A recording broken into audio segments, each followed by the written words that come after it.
Hello everyone, my name is Ruske. I'm a second-year DPhil student at the University of Oxford, and I joined the network last year in October.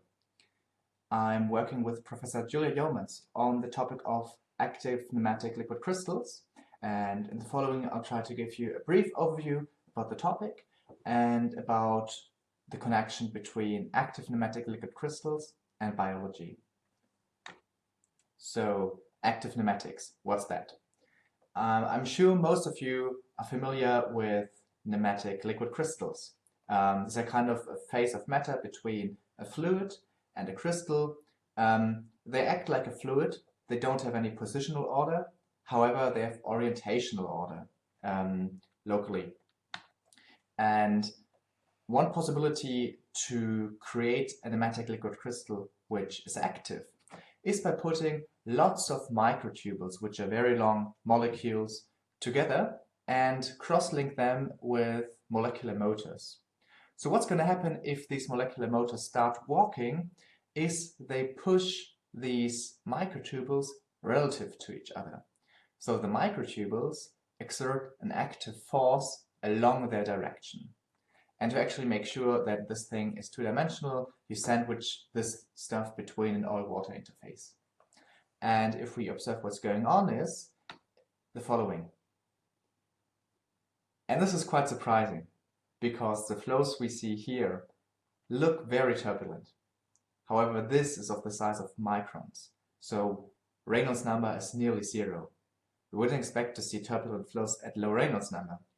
And this phenomenon is called active turbulence.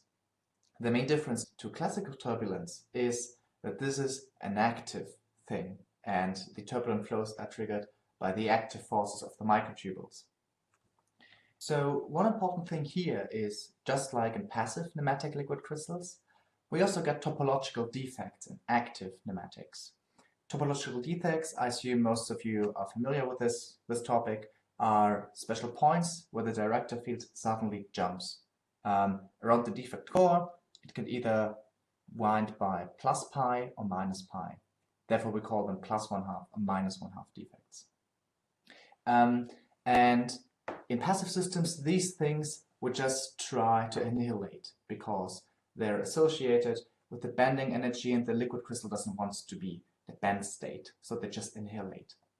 In active liquid crystals, however, we find that because of active forces created by the microtubules, these defects do not just annihilate.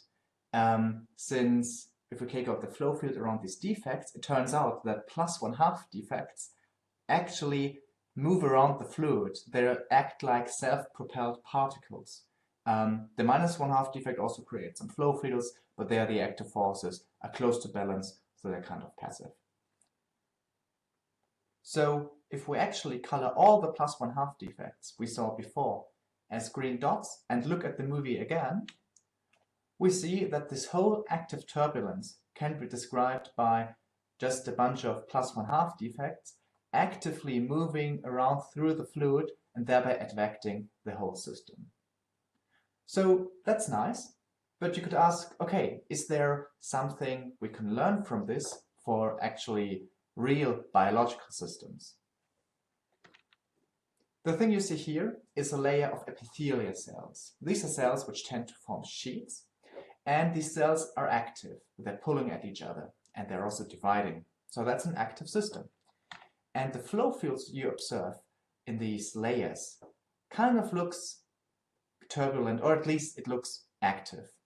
And people have found that you can map this movement of the cells to an active pneumatic by taking the local axis of elongation of the cells. You do this for all the cells, thereby you get a director field. And you treat this just like a director field of a two-dimensional active pneumatic liquid crystal. And you see in the director field of these cells that you also get plus 1/2 defects. So not only do we observe topological defects in cell layers, these defects also have a biological function, as people found out that the position of cell deaths, where they pop out the layer, are strongly correlated with the position of plus 1/2 defects. So it seems there's a connection between topological defects in active liquid crystals and biology.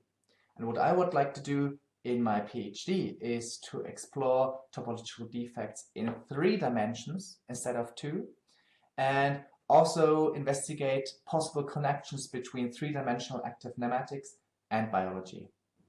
That's it for today. Thank you for your attention.